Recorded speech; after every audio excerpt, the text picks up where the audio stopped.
سر وہ جتنے بھی ہمارے بزرگ ہیں، جتنے بھی ہمارے دوست ہیں، ان سب سے پوچھتے ہیں کہ پاکستان کا مطلب کیا؟ وہ کہتے ہیں لا الہ الا اللہ. یہ تو ہے سر کلمہ.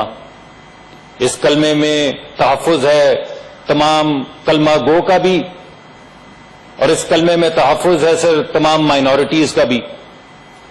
تو پاکستان کے لیے کیا حکم ہے سر؟ وہ تو مقرر ہو گیا لا الہ الا اللہ.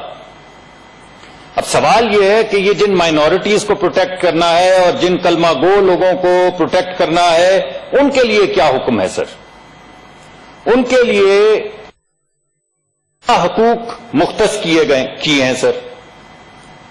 ہمارا آئین کیا کہتا ہے سر؟ زندگی کا حق، یہ حق دیا گیا سر. صحت کا حق، تعلیم کا حق، آزادی، ہر قسم کی آزادی کا حق، یہ تمام حقوق جو ہیں یہ مختص کیے گئے کلمہ گو کے لیے اور اس ملک کی مائنورٹیز کے لیے سر. اب سر اگر زندگی خدا کی رضا سے جائے تو الحمدللہ. زندگی سر اگر کسی ناگہانی آفت سے جائے تو الحمدللہ سر. زندگی اگر ملک کے دفاع میں جائے تو الحمدللہ الحمدللہ سر. لیکن زندگی سر امیونائزیشن نہ ہونے کی وجہ سے جائے تو نامنظور. زندگی سر اگر 2 قطرے پولیو کے نہ پلانے سے جائے تو سر نامنظور. زندگی سر اگر گندے پانی اور سینیٹیشن کے اندر پولیو فلوٹ کرنے، وائرس فلوٹ کرنے سے جائے سر تو پھر سر نامنظور. تو سر بات یہ ہے کہ یہ ہماری حکومت کو منظور کیا ہے؟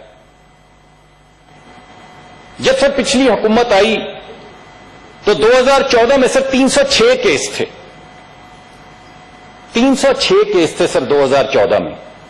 جب پچھلی حکومت گئی سر تو 8 کیس اور 12 کیس تھے سر.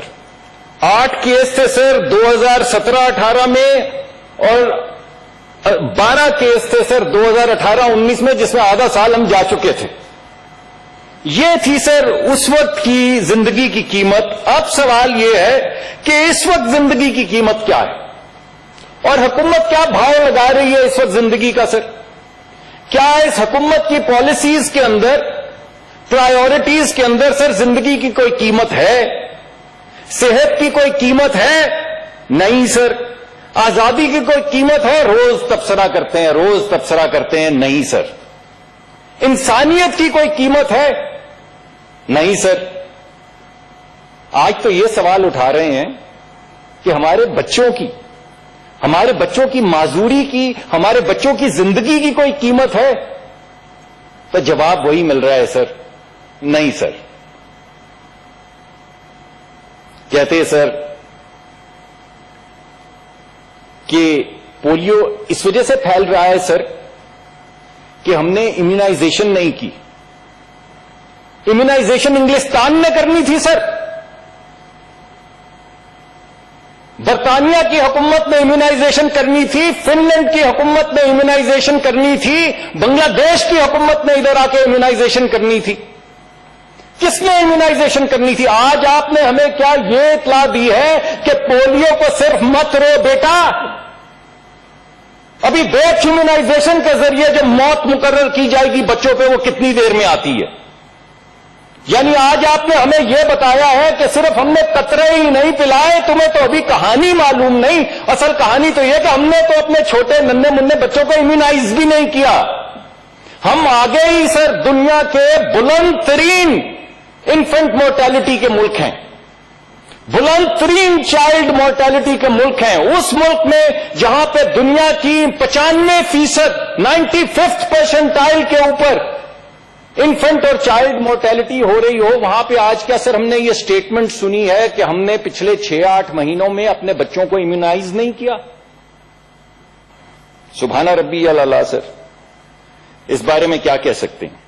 جی سینیٹر صاحب. کہتے ہیں سر کہ یہ بل جو ہے امیونائزیشن کا، نہ جانے یہ اس کا اطلاق بھی ہو سکتا ہے یا نہیں سر.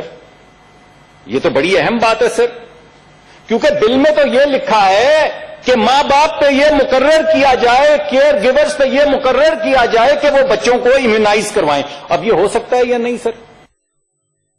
نہ ہوگا. یہ تو بڑی اہم بات ہے. لکھا یہ گیا ہے کہ جب بچوں کو اسکول میں داخل کروایا جائے سر، تو وہاں کے جو پرنسپل ہیں ان کو اکاؤنٹبل کیا جائے، اسکولوں کو اکاؤنٹبل کیا جائے. یہ وہ بل ہے سر جو آپ نے پاس کیا ہے چیئرمین صاحب. اس ہاؤس سے پاس ہو کے گیا یہ بل کہ اسکولوں کو اور اسکولوں کے پرنسپل کو اکاؤنٹبل کیا جائے کہ وہ اپنے بچوں کو جو اسکول میں داخل ہوتے ہیں امیونائز کیا جائے. اب سوال اٹھ رہا ہے سر کہ اس کا اطلاق ہو سکتا ہے یا نہیں. بل یہ پاس کیا گیا ہے کہ جب آپ برتھ سرٹیفکیٹ لینے جائیں یا جب آپ CNIC بنوانے جائیں تو وہاں پہ دیکھا جائے کہ آپ کے پاس امیونائزیشن سرٹیفکیٹ ہے یا نہیں. اور سوال یہ پوچھا جا رہا ہے سر کہ اس کا اطلاق ہو سکتا ہے یا نہیں. اس بل میں یہ لکھا گیا ہے سر کہ تمام جو آپ کے یہ ہیں ڈسٹرکٹ ہسپتال اور تحصیل کے ہسپتال، وہاں پہ ویکسین فراہم کی جائے. سوال یہ پوچھا جا رہا ہے سر کہ ڈسٹرکٹ کے اندر کیا ہو سکتا ہے اس کا اطلاق کہ ویکسین وہاں پہ پہنچ پائے. بل میں یہ لکھا گیا ہے کہ اگر کوئی غلط بیانی کرے، اگر کوئی فیک انفارمیشن دے پولیو سے متعلق تو اس پہ مقدمات چلائے جائیں، اس کو ایک کرائم تصور کیا جائے انسانیت کے خلاف، ہمارے بچوں کے خلاف. پوچھا یہ جا رہا ہے کہ اس کا اطلاق ہو سکتا ہے یا نہیں. سر مجھے یہ بتائیے کس چیز کا اطلاق ہو سکتا ہے؟ نیب کا اطلاق ہو سکتا ہے، لوگوں کو جیلوں میں ڈالنے کا اطلاق ہو سکتا ہے، ایسے ایسے قوانین کے جن کا نہ سر ہو نہ پیر ہو ان کا اطلاق ہو سکتا ہے. لیکن سر اس کا اطلاق کیسے ہو سکتا ہے کہ ہم اپنے بچوں کو 2 قطرے پولیو کو پلائیں یا امیونائزیشن کر سکیں؟ یہ بڑی اہم بات ہے سر. مجھے بھی اب لگتا ہے کہ جب تک یہ حکومت ہے تب تک تو اطلاق نہیں ہو سکتا. کہا یہ گیا سر کہ پولیو آیا کیونکہ کرونا آیا. کرونا تو بھائی بنگلہ دیش میں بھی آیا، کرونا تو ایتھیوپیا میں بھی آیا ہے، کرونا تو ایریٹریا میں بھی آیا ہے، کرونا تو آسٹریلیا میں بھی آیا ہے، انگلستان میں بھی آیا ہے، دنیا کے ہر جگہ پہ کرونا آیا ہے. پولیو صرف پاکستان میں کیوں آیا ہے سر؟ باقی دنیا کو یہ علیحدہ ہے کہ ہر جگہ کرونا آیا مگر پولیو نہیں آیا. پاکستان ایک واحد ایسی جگہ ہے جہاں پہ جب کوئی آفت آئے گی ساتھ یہ نامراد پولیو بھی آئے گا. سر کیا یہ ہم پہ مقرر ہے؟ تو میں سر آخر میں، آپ نے 2 دفعہ دیکھا سر تو میں بات ختم کرتا ہوں. سر کبھی پولیو زدہ بچہ دیکھا ہے چیئرمین صاحب؟ کبھی اس کی جو زندگی میں مصیبتیں ہیں سر ان کے متعلق کبھی گمان میں آیا ہے آپ کے کہ وہ بچہ اٹھتا کیسے ہوگا؟ وہ بچہ اپنی ماں کے ساتھ جب 14-15 سال کا بڑا بچہ ہو جاتا ہوگا، چل نہیں پاتا ہوگا تو باتھ روم کیسے جاتا ہوگا سر؟ اسے کون لے کر جاتا ہوگا؟ کبھی سوچا ہے سر وہ اسکول کیسے جاتا ہوگا؟ کبھی سوچا ہے سر کہ اس کی چھوٹی بہن گر جائے تو وہ اس کو اٹھا بھی نہیں سکتا تو اس کو کیا نا امیدی ہوتی ہوگی؟ تو میری درخواست ہے سر اپنے دوستوں سے کہ اگلی دفعہ جب پولیو زدہ بچہ دیکھیں تو اپنے بچے کو ذرا اپنی نظر میں لائیں. بہت بہت شکریہ. تھینک یو جی. سینیٹر عثمان کاکڑ نہیں ہے جی. سینیٹر جاوید ولید اقبال صاحب. جی جی ٹھیک ہے جی بھیجتے ہیں جی. جی ولید اقبال صاحب. بسم اللہ الرحمن. ولید صاحب جلدی بھی ہے. بالکل تھینک یو. پورے اختصار سے 1 منٹ سے 1.5 منٹ کے اندر جی مجھے میرے فاضل دوست جناب سینیٹر ڈاکٹر مصدق ملک نے کہا کہ جی صحت کے حوالے سے اس گورنمنٹ کی کوئی ترجیحات بھی ہیں یا نہیں ہیں. اس کی جیتی جاگتی دلیل جو ہے وہ آپ کے سامنے ہے کہ کووڈ-19 میں کس طرح اللہ تعالیٰ نے ہمیں سرخرو کیا ہے اس گورنمنٹ کو، جس کا وال اسٹریٹ جرنل بھی اعتراف کر رہا ہے، جس کے اعتراف بل گیٹس کر رہے ہیں، اور ماشاءاللہ جو اپوزیشن کے لیڈران بشمول خواجہ آصف صاحب کے بشمول بھی صحت کی بات ہو رہی تھی نا، کرونا کی انہوں نے بھی بات کی. میں پولیو بھی بات کرتا ہوں. مولانا صاحب آپ تعامل کریں. وتواصوا بالحق وتواصوا بالصبر. جی جناب چیئرمین صاحب میری عرض یہ ہے کہ پولیو کی پاکستان میں ابھی بھی اس موذی مرض کا جو وجود ہے اور اس کو مٹا نہ سکنے میں ہماری ناکامی ہے، یہ اس بات کی بھی دلیل ہے کہ اتنی دہائیوں سے صحت اور تعلیم نے ہمارے یہاں کیا اہمیت رکھی ہے۔ اور بھی بہت سی اس کی وجوہات ہیں، لیکن ایک دلیل اس کی یہ بھی ہے۔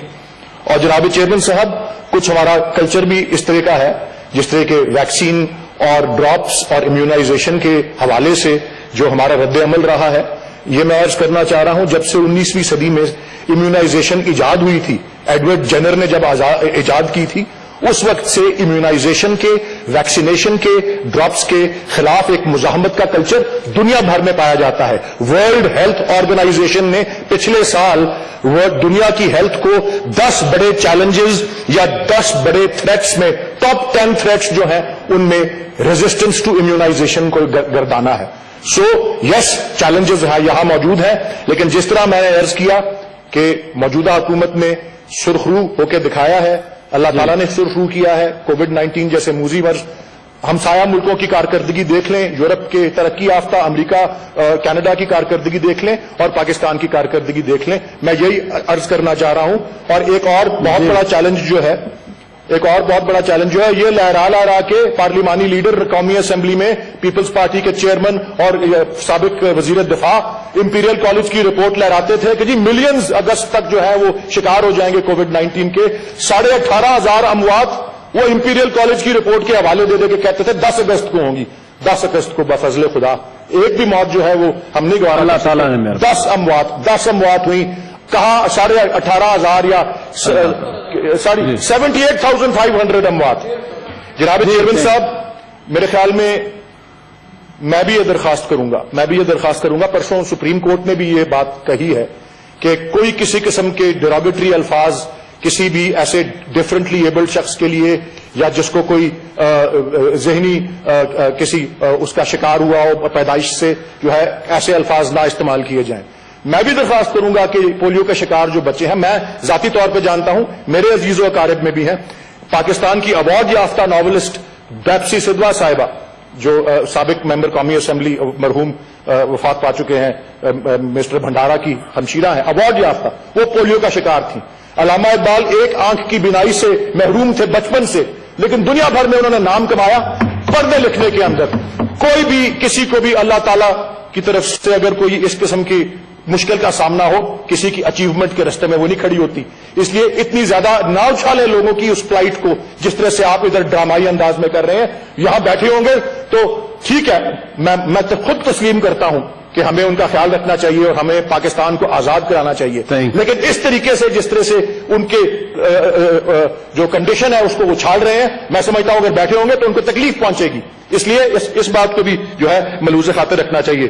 جناب چیئرمین صاحب، ایسوسیٹڈ پریس اور NORC میں امریکہ میں ایک سروے کی ہے، 1 out of every 5 امریکنز جو ہے وہ کہہ رہا ہے کہ جی میں کورونا وائرس کی جو ہے ویکسین نہیں لوں۔ تو اس طرح کے چیلنجز جو ہیں ان کا سامنا ہوتا ہے، جو یہاں پہ بار بار للکار رہے ہیں ہم کو کہ جی کووڈ 19 نے امیونائزیشن کو روک دیا ہے پولیو والی۔ ہم نہیں کہہ رہے بھائی، 9 اگست کا ڈان سنڈے کا کھول کے دیکھ لے، 2 پورے صفحوں پہ ہنیا جاوید نے مضمون لکھا ہوا ہے، وہ ساری تفصیلات وہاں موجود ہے۔ وہ میرا اخبار نہیں ہے، میری پارٹی کا اخبار نہیں ہے، میری حکومت کا اخبار نہیں ہے، اس کو پڑھ کے دیکھ لیں۔ اور لاسٹ بٹ ناٹ لیسٹ، میں اسی مضمون کے حوالے سے میں خراج تحسین پیش کرنا چاہتا ہوں پولیو ورکرز کو، جنہوں نے جان ہتھیلی پر رکھ کر امیونائزیشن پروگرام میں پورے ملک بھر میں حصہ لیا ہے۔ یہی وہ ورکرز ہیں، ہمارے پولیو ورکرز اور ہماری لیڈی ہیلتھ ورکرز۔ جناب، رشیا نے ویکسین کی ریس جیت لی ہے، چائنا ویکسین کی ریس میں آگے ہے۔ چند مہینوں میں ویکسین جب کووڈ 19 کی بھی آئے گی، پورے ملک میں کس طرح ایڈمنسٹر کریں گے؟ یہی ہمارے these sons and daughters of the nation جو پولیو ورکرز ہیں اور لیڈی ہیلتھ ورکرز ہیں، وہ اس کو ایڈمنسٹر کریں گے۔ میں ایڈوانس میں ان کو خراج تحسین پیش کرتا ہوں اور minister of state for parliamentary